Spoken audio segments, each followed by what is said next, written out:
Eu quero louvar a Deus pela vida dos irmãos que estão aqui, em especial pela vida da minha mãe, minha amada mãe que está ali,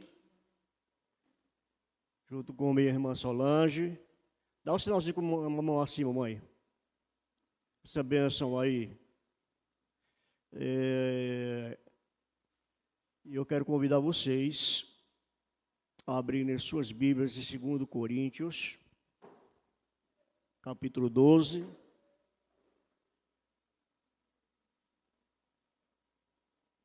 Segundo Coríntios 12, nós vamos ler do versículo 7 ao 10.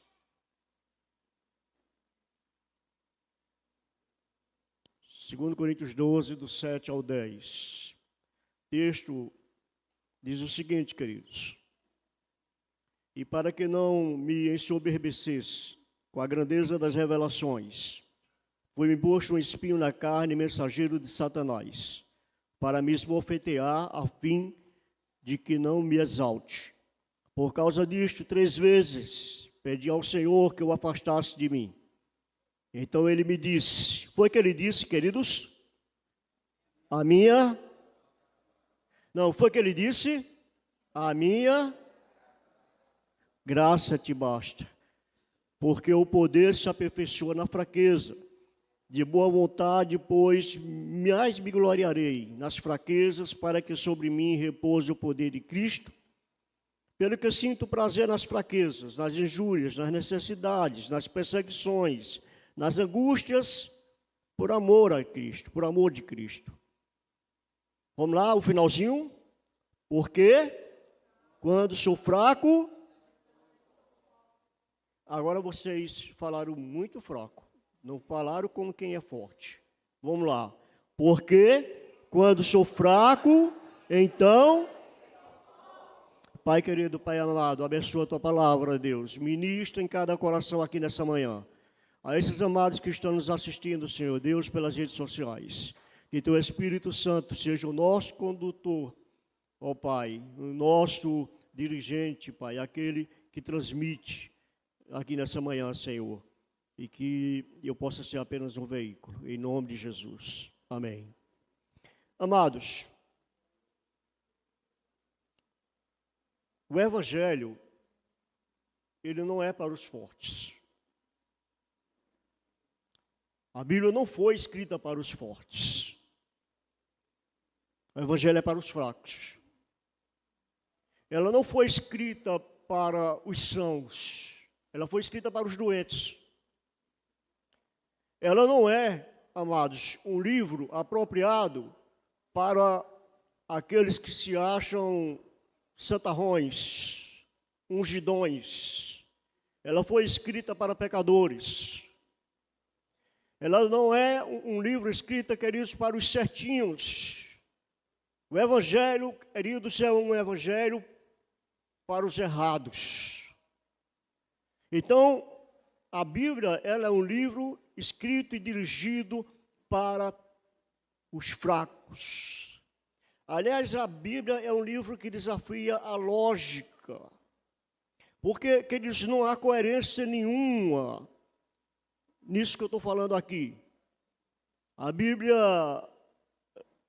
se a gente for tentar encontrar lógica, se a gente for tentar encontrar, queridos, uma coerência nas suas páginas, ou a gente termina louco, ou a gente vira ateu. Por exemplo, quando Jesus diz, os últimos serão os primeiros, qual é a lógica disso? Nenhuma. Porque os últimos, pela lógica, são os últimos.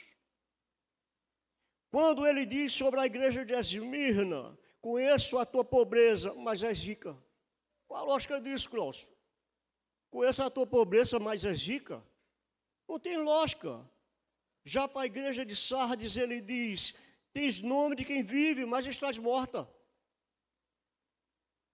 Ora, queridos, para Jesus, por exemplo, os que choram são felizes.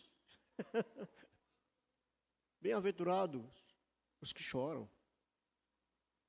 Qual a lógica disso, Claudinho? E quem tem amor à vida, perdê-la. Já Paulo afirma, esse texto que nós lemos, que os fracos é que são fortes.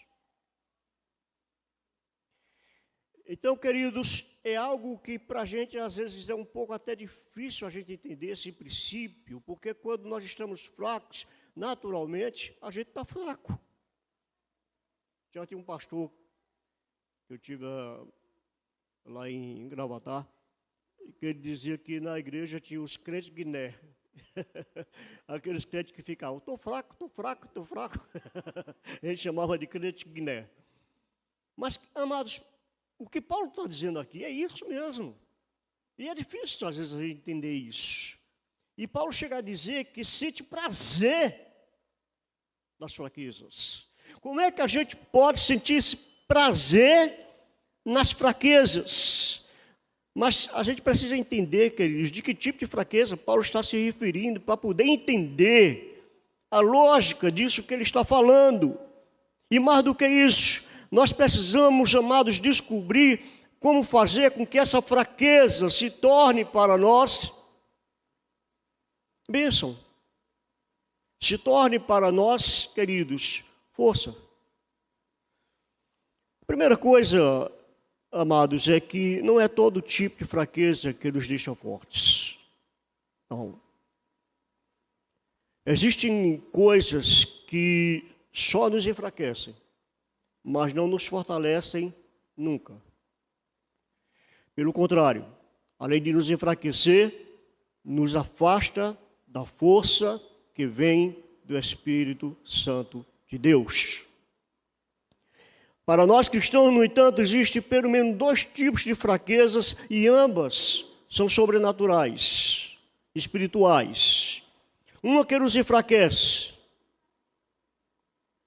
a fraqueza que vem do pecado.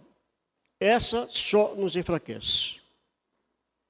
A segunda, que nos fortalece, é a fraqueza que vem da cruz. Um princípio da hermenêutica bíblica, queridos, é que a gente sempre tem que ter em vista o contexto daquilo que a gente está lendo, daquilo que vem antes e daquilo que vem depois do texto que a gente está lendo, para a gente concluir exatamente aquilo que o autor queria dizer com aquilo que ele está afirmando. E nesse caso aqui, antes de Paulo fazer essa declaração no versículo 10, quando ele afirma, queridos, pelo que sinto prazer nas fraquezas, nas injúrias, nas necessidades, nas perseguições, nas angústias, no amor de Cristo. Como é que alguém pode sentir prazer nisso? Quando Paulo está falando sobre isso aqui no versículo 10, queridos, ele está falando de um problema, logo no início, do qual ele não conseguia se livrar, por mais que ele tentasse, por mais que ele orasse, por mais que ele pedisse a Deus, por mais que ele clamasse, e que ele denomina de espinho na carne. Ele confessa no versículo 8 que por 3 vezes ele ora pedindo a Deus livramento. E no versículo 9 o Senhor responde à oração de Paulo da seguinte forma: a minha graça te basta, porque o meu poder se aperfeiçoa na sua fraqueza. Amém, queridos?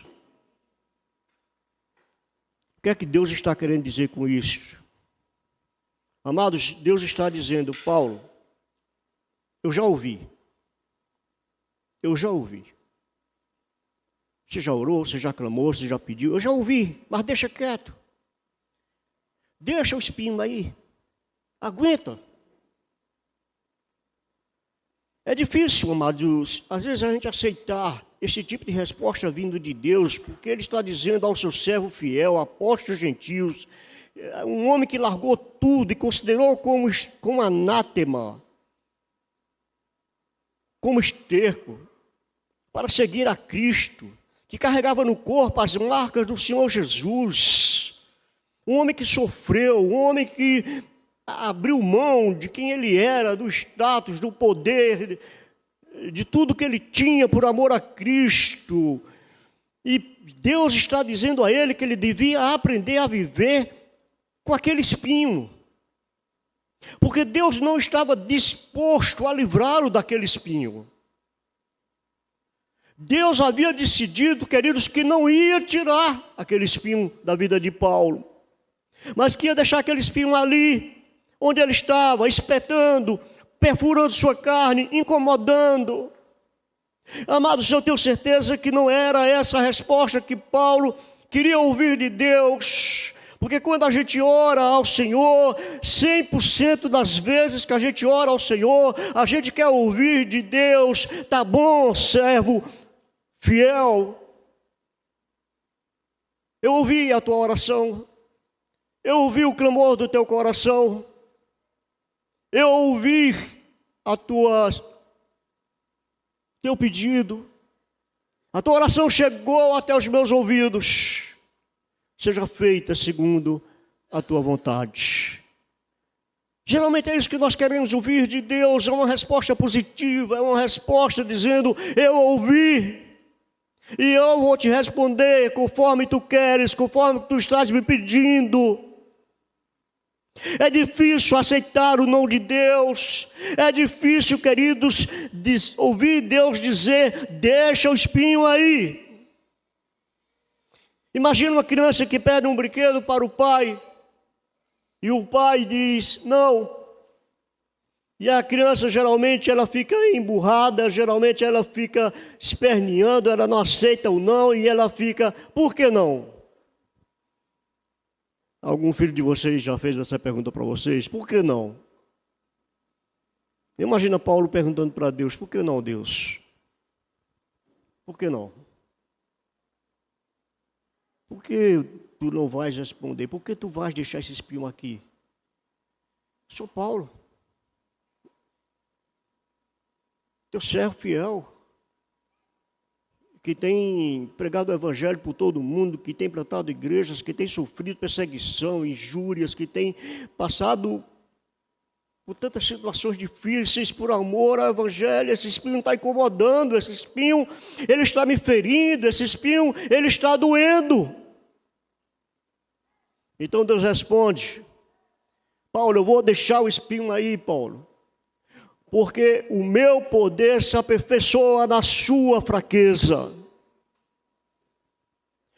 Ou seja, esse espinho ele não está aí para te prejudicar, ele não está aí para te fazer sofrer, ele não está aí para te machucar. Esse espinho está aí com um único objetivo: para te aperfeiçoar. Para te aperfeiçoar. Amado, qual é a sua fraqueza? E qual é o teu espinho? Eu sei que depende de cada um. Porque a minha fraqueza, necessariamente, ela não é a fraqueza de Petronila, não é a fraqueza de Solange, não é a fraqueza de Galdino, não. Cada um de nós temos a nossa fraqueza. E cada um de nós temos o nosso espinho de acordo com a nossa fraqueza. Mas uma coisa é certa: todo pecado, seja ele qual for, tem o poder de enfraquecer o homem, deixá-lo prostrado. E aquilo que aparentemente a gente olha e diz que isso é algo que nos fortalece ou que fortalece alguém, nem sempre é verdade. Como a fama, o poder, o dinheiro, uma posição, um status, um diploma na parede, uma profissão bem-sucedida, até um ministério bem-sucedido. Amados, nem tudo aquilo que aparenta ser uma bênção na vida de alguém, de fato é bênção. Nem tudo. Porque isso pode ter um efeito contrário em nós. Isso pode, queridos, nos deixar fracos, enfraquecidos, vulneráveis. Isso pode nos deixar, queridos, com uma brecha em nossas vidas e nos colocar em perigo, nos colocar em risco.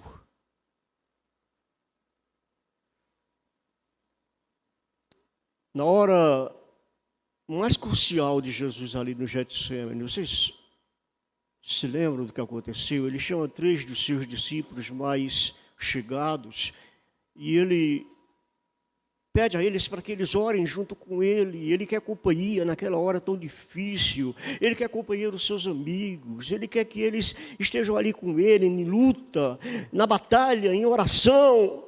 E quando Jesus se afasta um pouco para orar, e quando ele volta, ele encontra seus discípulos ali dormindo. Vocês se lembram o que é que Jesus diz para eles? Jesus diz: o espírito está pronto, mas a carne, no entanto, é fraca. E na realidade, queridos, a nossa carne é bem fraca mesmo. Ela é bem fraquinha. A carne tende a se curvar para velhos hábitos. Amados, a carne, ela se cansa fácil. O espírito está pronto, o espírito quer orar, mas a carne, queridos, ela não suporta orar, nem sequer 1 hora. Ela não aguenta ficar 15 minutos de joelhos. O espírito está pronto, queridos. O espírito sabe que nós precisamos adorar ao Senhor, precisamos vir à casa do Senhor, mas a carne se cansa, a carne tem preguiça, a carne ela se acomoda. O espírito, querido, sabe que precisamos jejuar, mas a carne sente fome. O espírito sabe o que é certo, mas a carne prefere o erro. O espírito sabe que precisamos oferecer a outra face, mas a carne prefere esbofetear a cara do outro. O espírito sabe que Deus tudo pode, mas a carne coloca em dúvida isso.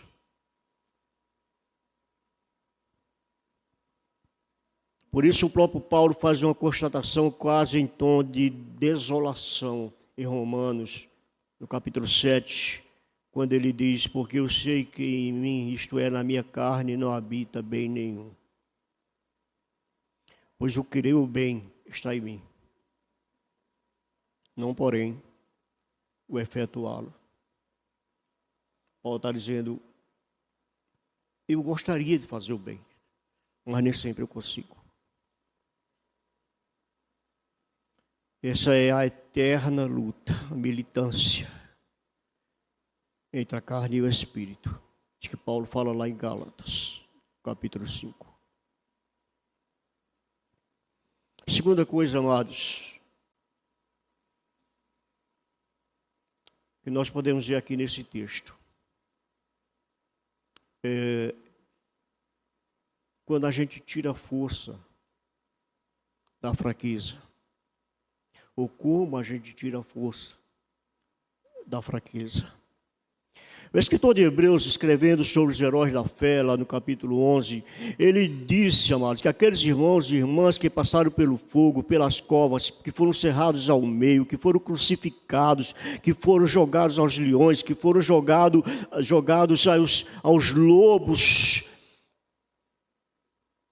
O autor dos Hebreus diz que eles das fraquezas tiraram força. Ou seja, você imagina uma situação dessa, eles estão numa perseguição atroz, o Império Romano está querendo acabar com eles da forma mais cruel possível. Teve gente que foi cerrada ao meio, teve gente, queridos, que morreu queimada viva, teve gente que viu seus filhos sendo jogados aos leões. E o autor de Hebreus diz que aqueles irmãos das fraquezas, eles tiraram força.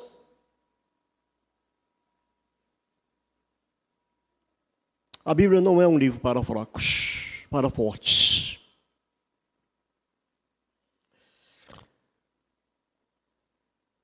Isso aqui é um paradoxo. Como se tira a força da fraqueza? E Paulo responde isso no versículo 9 de Romanos 12, quando ele diz assim: então ele me disse, a minha graça te basta, porque o poder se aperfeiçoa na fraqueza.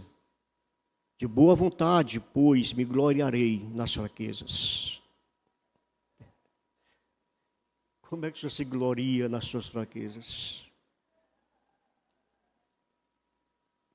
Para que sobre mim repouse o poder de Cristo.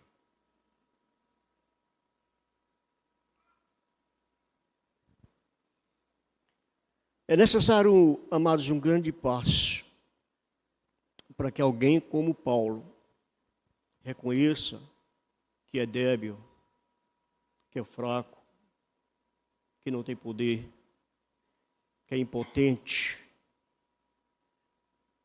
que não consegue fazer o que é certo, que não consegue fazer, amados, aquilo que ele sabe que é o correto para fazer, que não consegue fazer o bem que ele deseja fazer. É necessário, queridos, um grande passo e uma grande maturidade para que um homem desse possa finalmente declarar: hoje sou forte.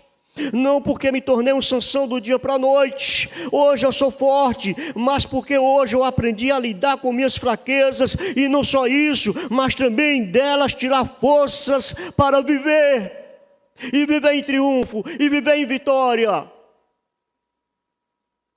Algumas pessoas gastam muito tempo especulando que espinho é esse que Paulo tinha na carne.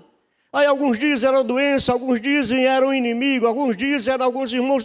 Eu não sei, amados, isso não importa. Isso é o que menos importa. O que era esse espinho? O que importa não é a natureza do espinho, o que importa, na realidade, queridos, é a maneira como Paulo lidou com esse espinho, a forma como ele enfrentou esse espinho, a forma como ele reagiu a esse espinho.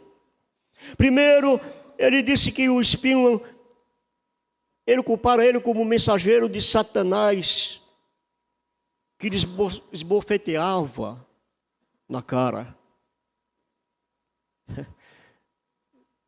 Então não era algo muito agradável, né? E por que Satanás daria esse trabalho? De viver azucrinando a vida do apóstolo.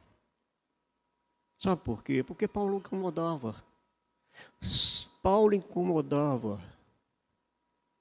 Vocês se lembram quando aqueles homens foram expulsar alguns demônios e os demônios deram uma surra neles e disseram: olha, a gente conhece Paulo, a gente conhece Jesus, mas vocês a gente não sabe quem é não. E meteram o pau neles e eles saíram nus, fugidos, humilhados. Por quê? Porque Paulo era conhecido no inferno. E, amados, quando nós somos fiéis a Deus, quando nós, de fato, amados, andamos na presença de Deus, em comunhão com Deus, nós somos conhecidos não só no céu, mas somos conhecidos também no inferno.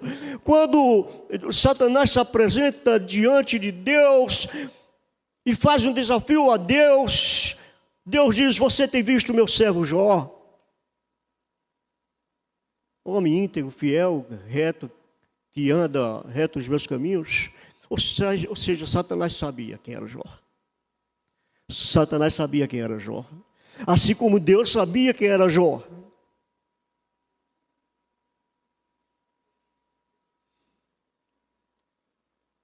Não é importante, amados, apenas ser conhecido no céu. É muito bom ser conhecido no céu.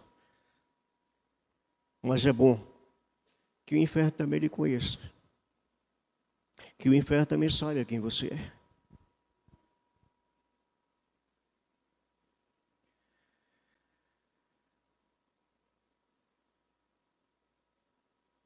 Primeiro, Paulo diz que aquele espinho era o mensageiro de Satanás.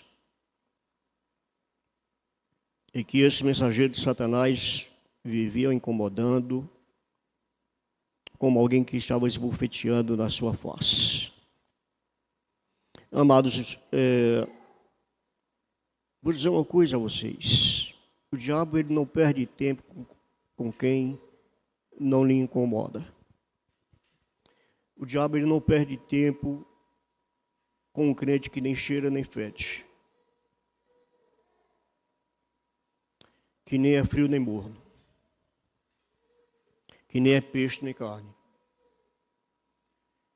Isso aí, queridos, não vai de forma nenhuma tirar o sono de Satanás. Um crente que não incomoda o inferno pode ficar tranquilão. Pode ficar tranquilo, porque o inferno também não vai lhe incomodar. Se você não quer chamar a atenção do inimigo, queridos, é só você ficar quietinho, no seu canto, em silêncio, tranquilo. É só você não chamar a atenção dele com oração, com jejum, com busca, com consagração. Fica lá, fica quietinho, fica na sua. Que o diabo não vai te perceber. Mas se a sua vida é de oração, de consagração, de fervor, de amor à obra do Senhor, saiba que você vai terminar chamando a atenção do inimigo. E você tem que estar preparado para isso. Satanás tem muitas armas. Nós sabemos disso. Ele usa seus espinhos, muitas vezes, para tirar o nosso sossego, para nos desviar do principal foco das nossas vidas. No entanto, Deus pega esse espinho, Regina, e transforma esse espinho numa forma de nos abençoar, de nos aperfeiçoar,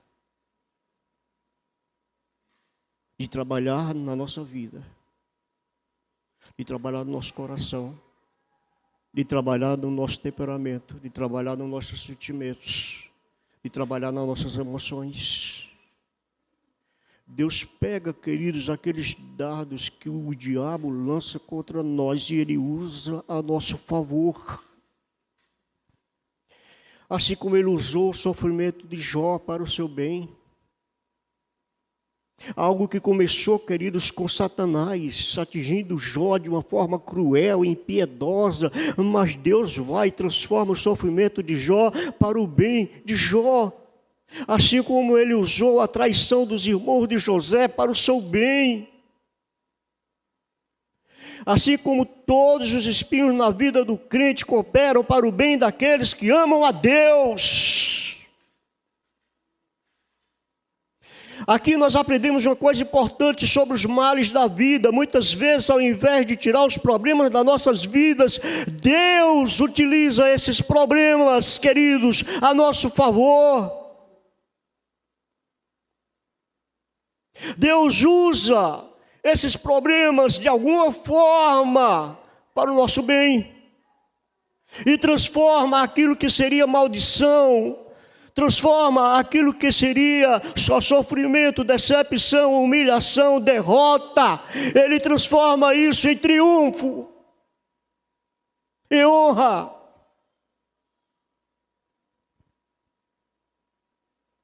Deus usou aquele espinho para tornar o apóstolo mais forte, mais humilde e mais dependente de Deus.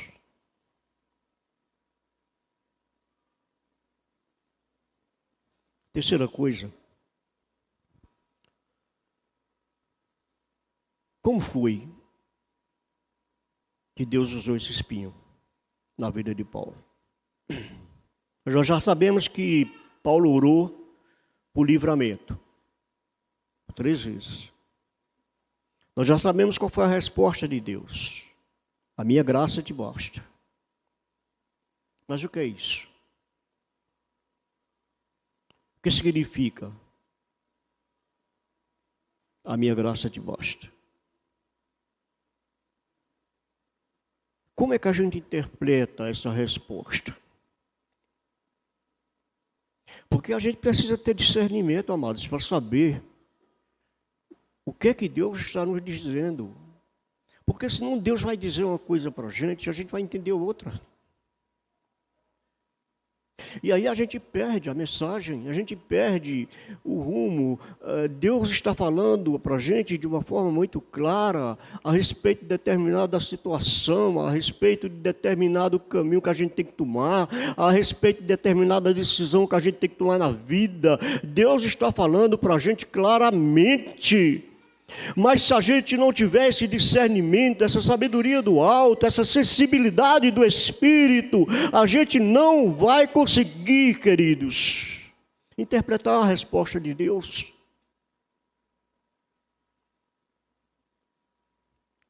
E é preciso a gente ter sensibilidade.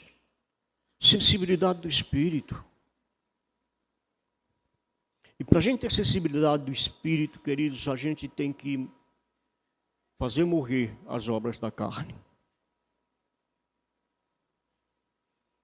A minha graça te basta. O que Deus estava querendo dizer com isso? A graça, ela contradiz o merecimento. Ela está em oposição ao merecimento. A graça, ela vem na contramão do merecimento. Se Paulo, no passado, antes de se converter, era um homem de status, era um homem de títulos, era um homem de poder, era um cidadão romano, era alguém respeitado, era alguém temido, discípulo de Gamaliel, um dos principais membros do Sinédrio, talvez tudo isso tenha colocado Paulo em risco. Por quê? Porque talvez, amados, todo esse poder, toda essa autoridade, tivesse deixado Paulo inchado, tivesse deixado Paulo ensoberbecido, vaidoso. Ele tinha um império romano atrás dele, ele carregava cartas em branco do império romano para prender os cristãos, lançá-los nas prisões, até matá-los, sem ter que dar satisfações a ninguém. Então isso, o poder coloca o homem em risco. Qualquer poder coloca o homem em risco. Seja ele qual for. Há um ditado que diz: quer conhecer o verdadeiro caráter de um homem, dê-lhe poder.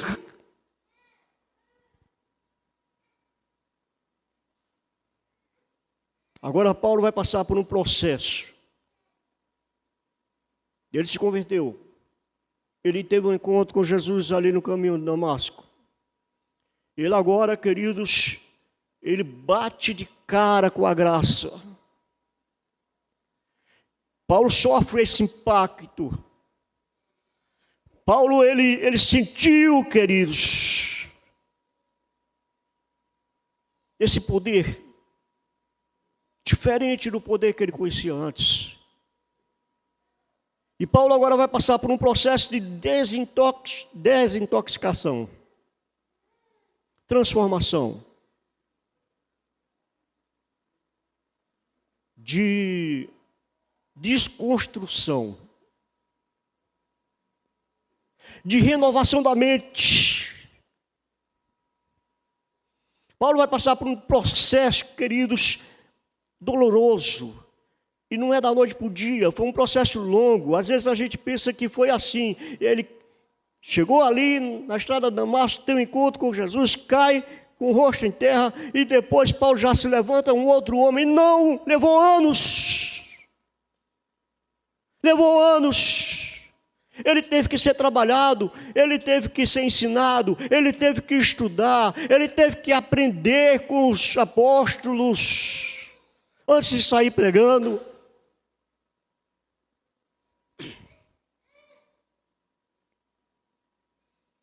Aí, literalmente, queridos, é o encontro, é o começo, é o princípio, ali é apenas o primeiro passo. Ele tem aquele encontro com Jesus, ele se converte, ele cai com o rosto em terra, ele fica temporariamente cego, ele passa 3 dias cego e sem comer, atordoado, confuso. Deus tira a visão de Paulo para que ele não visse nada, para que ele não se distraísse com nada, para que aquela voz ficasse ecoando no seu ouvido: Saulo, Saulo, por que me persegues? E aí Deus envia o profeta Ananias para lhe impor as mãos e curá-lo da cegueira. Ananias, a princípio, fica hesitante. Ele conhecia a fama de carniceiro de Paulo. Ele diz, ele quer se recusar a ir lá. Ele teme ir lá. Ananias, a atitude inicial como Jonas teve quando o Senhor o chama para ir pregar em Nínive. Ele resiste a princípio, mas o Senhor convence ele, o Senhor convence dizendo, vai, porque este é para mim um instrumento escolhido para levar o meu nome perante os gentios e reis, bem como perante os filhos de Israel. Vai lá, pois eu lhe mostrarei o quanto importa sofrer pelo meu nome. Eu lhe mostrarei o quanto vale a pena sofrer pelo meu nome. Eu lhe mostrarei o quanto vale a pena pagar o preço pelo discipulado.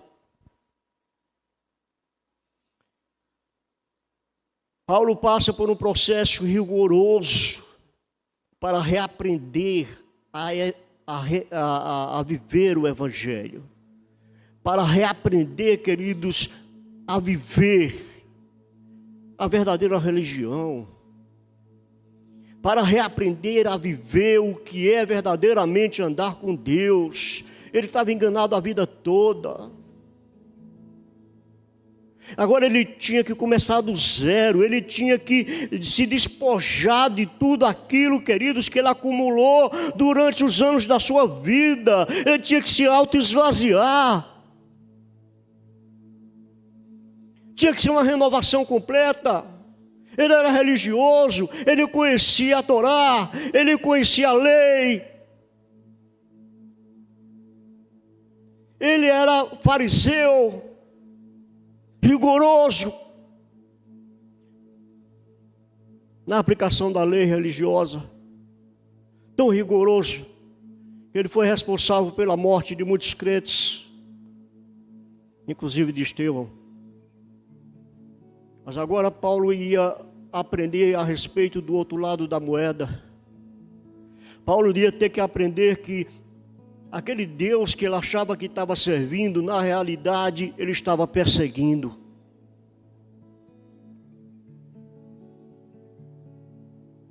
E agora Paulo vai aprender a não depender mais da sua capacidade, da sua sabedoria humana, do seu conhecimento, dos seus títulos, ou do próprio poder. Ele agora vai entender que existe algo chamado graça, que é maior e mais poderoso que qualquer outro recurso que possa existir nesse mundo, e que pode capacitar e transformar espinhos em bênçãos.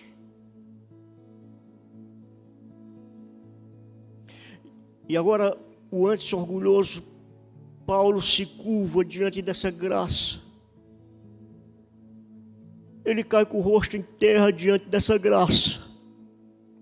Ele se prostra diante dessa graça e considera tudo que antes tinha como perda por causa da sublimidade do conhecimento de Cristo Jesus, seu Senhor, por amor do qual perdeu todas as coisas e as considera como refúgio para ganhar a Cristo.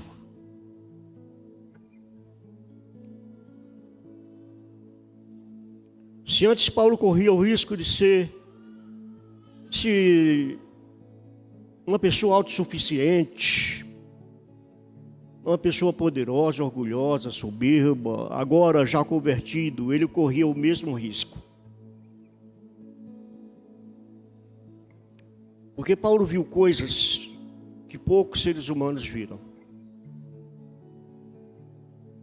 Paulo chegou a subir ao céu, ser arrebatado ao céu. Paulo ouviu a voz do Senhor. Paulo viu milagres sendo realizados, até ressurreição de mortos. Paulo teve experiências de morte várias vezes e livramentos do Senhor. Paulo viu Deus agindo, queridos, como poucos seres humanos que pisaram nessa terra viram. Então ele agora estava correndo o mesmo risco que ele corria antes, quando ele não era crente, quando ele não havia se convertido ainda. Que risco? O risco de se ensoberbecer, de se tornar orgulhoso, de se encher de si, de se achar o ungidão, de se achar, queridos, o santarrão, de se achar o grande líder, o profetão, o guru, para onde todos corriam para ouvi-lo, para serem curados por ele, abençoados por ele, onde até, queridos, levavam peças de roupa, lenços, para que ele apenas tocasse. Paulo corria o mesmo risco, queridos, porque todo o poder nos leva a correr riscos.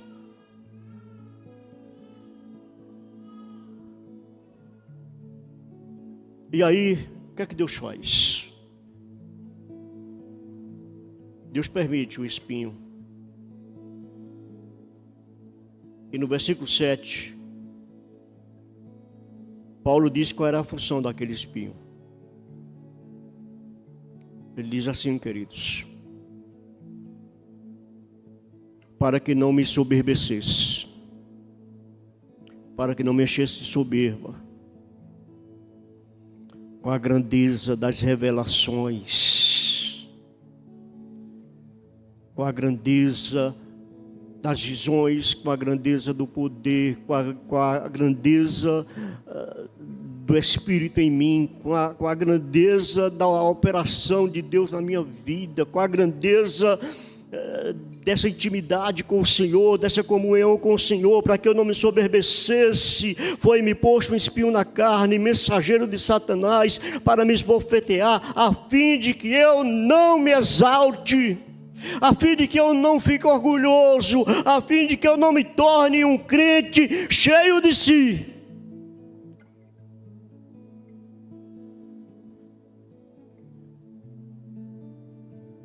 Existe um risco na comunhão com o Senhor, na unção, na espiritualidade que convive com tanta intimidade com o poder e com o sobrenatural. Existe um risco.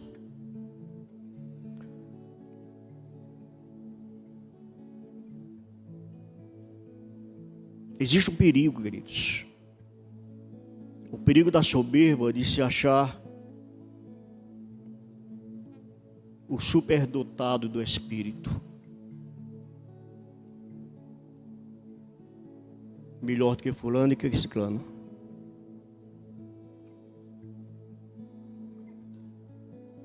Mais merecedor da graça do que o irmãozinho humilde, que mal sabe ler. Existe um risco.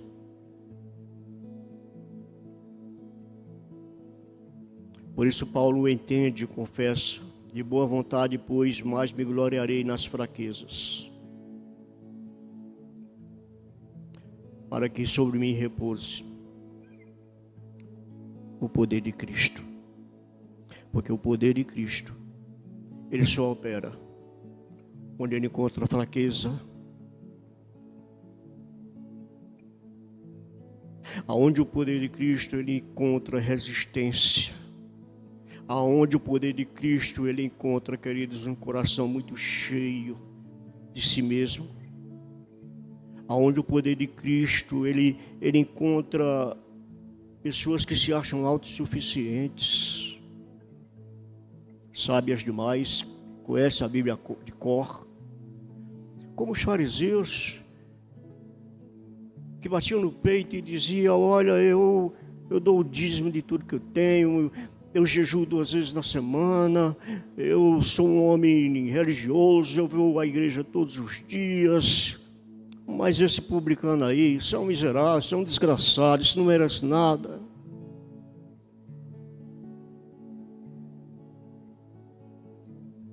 E que Paulo diz no versículo 10, reflete o nível de maturidade espiritual que ele alcançou.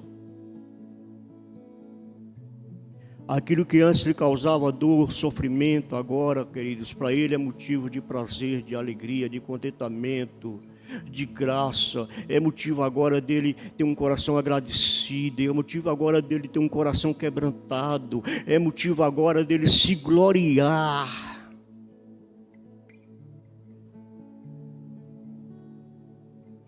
Porque Paulo sabe, agora ele sabe, que ele está sendo cuidado por Deus. Ele agora sabe que Deus está cuidando dele em meio à dor.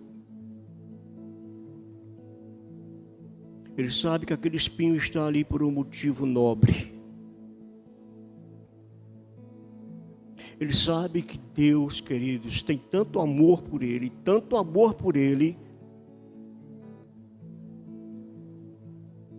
que ele não retirou aquele espinho.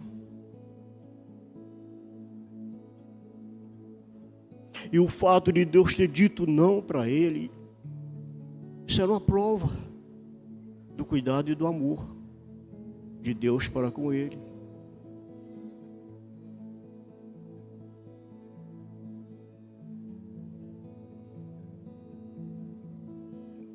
Nem sempre o sofrimento é ruim, é um mal.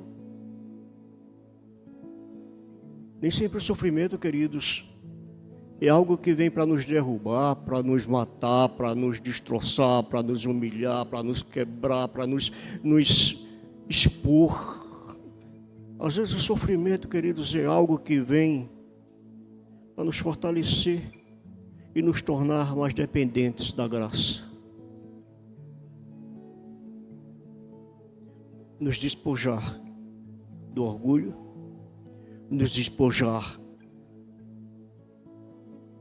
dessa autossuficiência que muitas vezes a gente acha que tem. E olhar para Deus e dizer: Senhor, tua graça me basta, teu amor me basta, tua presença me basta, a presença do teu Espírito na minha vida me basta, o teu agir na minha vida me basta.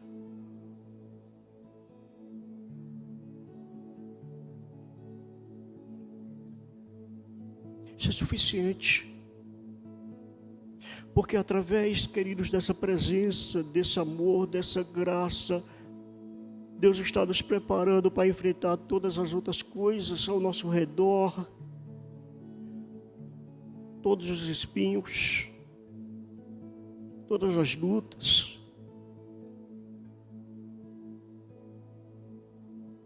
E o fato de Deus dizer não à nossa oração, não é porque Ele é ruim, não é porque Ele é masoquista, é porque Ele nos ama. É porque Ele tem cuidado de nós, Ele sabe exatamente qual é a sua fraqueza. Ele sabe exatamente por onde Satanás pode te dar uma rasteira.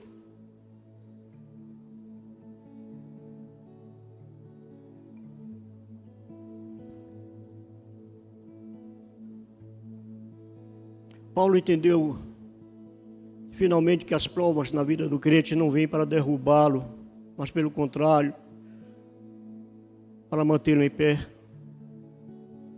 Não é para colocar dúvida no nosso coração, não é, amados, para enfraquecer a nossa fé, não.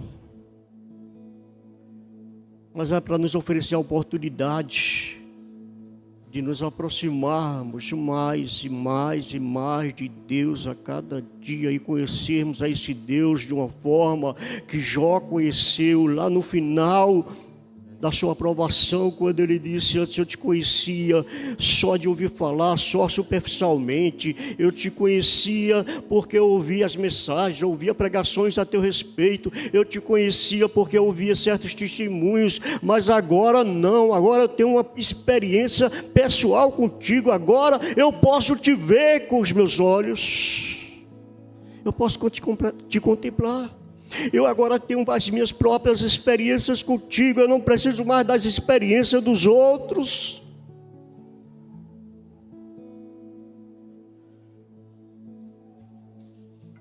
Tem horas que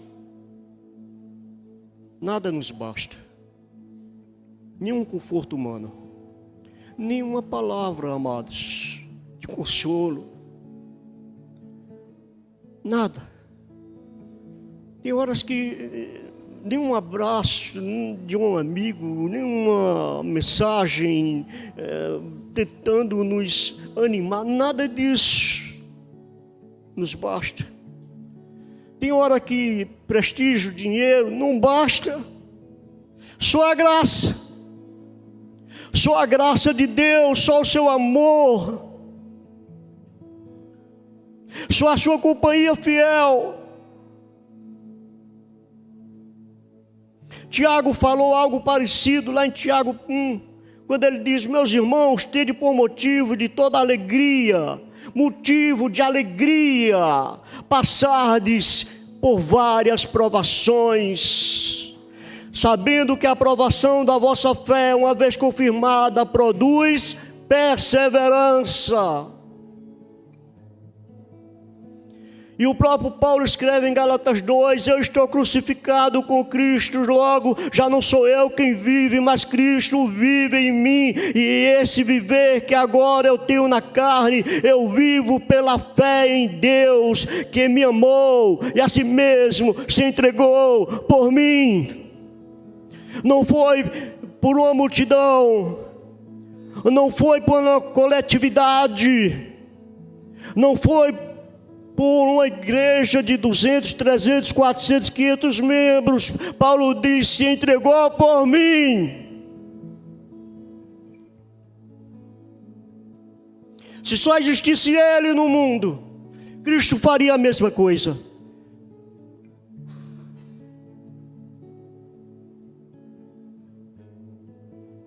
Ele desceria e morreria naquela cruz por Ele. Ele desceria e morreria naquela cruz por você, se só existisse você.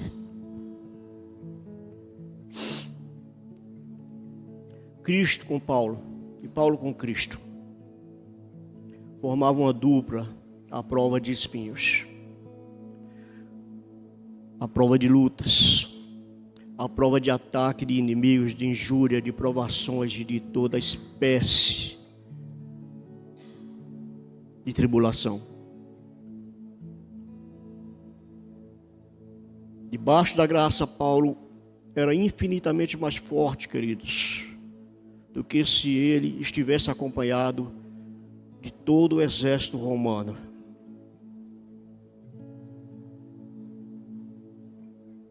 Ele era infinitamente mais poderoso. É somente quando a gente aceita a nossa própria condição de fraqueza, de impotência. É só quando a gente aceita, queridos, essa nossa condição de que nós somos fracos, de que a nossa carne é fraca, de que o bem que a gente quer, que a gente conhece, que a gente sabe que tem que fazer, muitas vezes a gente não faz, porque a carne, ela milita contra o espírito, e muitas vezes a carne, ela vence essa luta. Eu contei uma história aqui alguma vez, eu acho que eu contei, não sei, se eu contei, me perdoe eu contar de novo, de um homem que tinha 2 cães, um preto e um branco,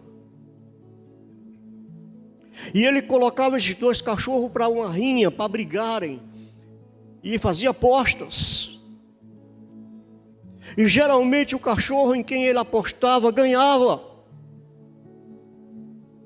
não perdia nunca.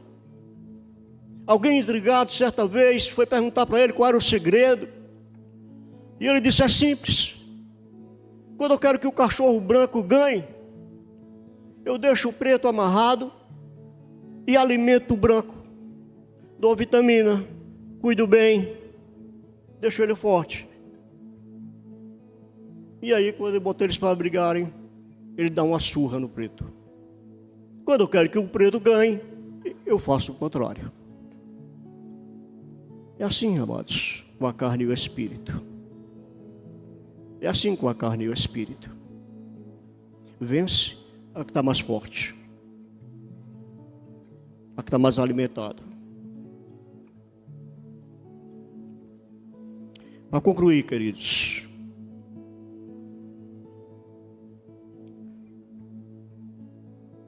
somente quando a gente aceita essa nossa condição de fraqueza, quando a gente diz: Senhor, eu sou fraco, eu sou fraco. Deus, se tu não segurar na minha mão, se tu não mexer com a tua graça, com o teu espírito, eu vou cair. Eu vou desmoronar.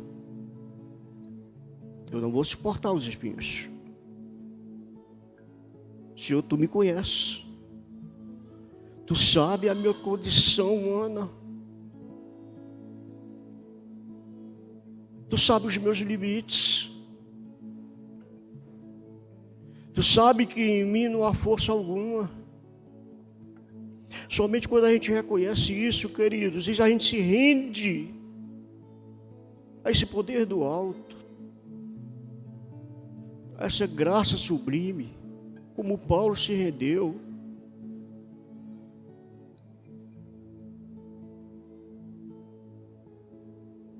É que a gente se torna forte.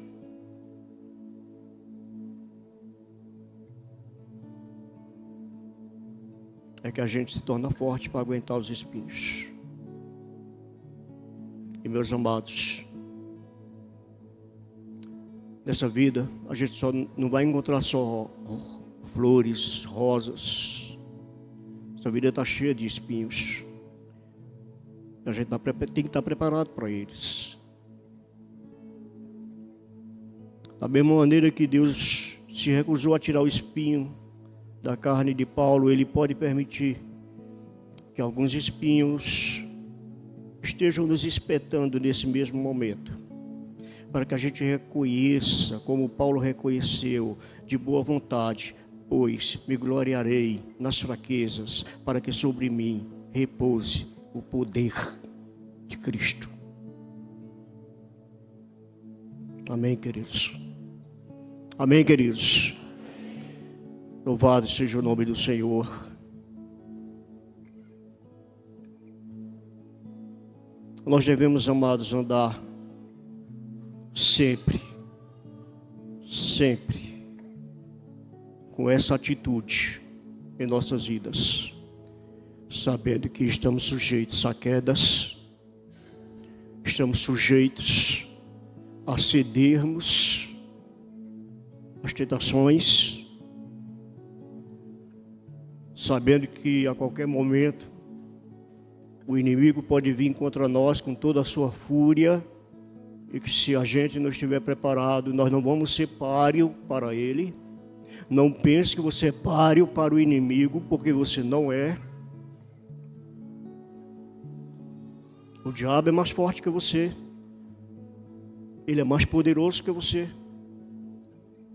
Ele é invisível, você não, você é visível. Você não pode vê-lo, mas ele te vê.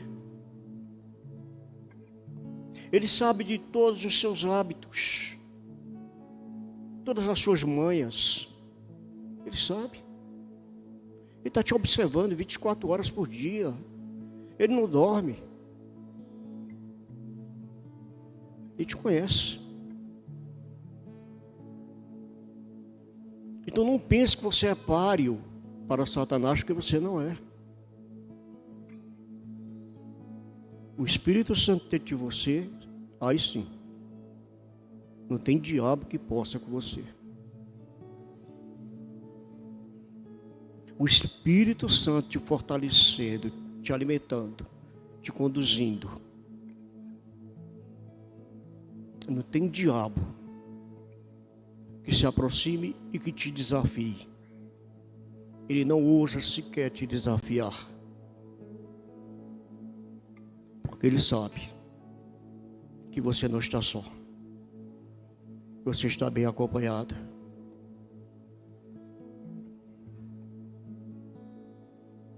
Ser crente não é para os fortes, é para os fracos, Amém? Vamos orar.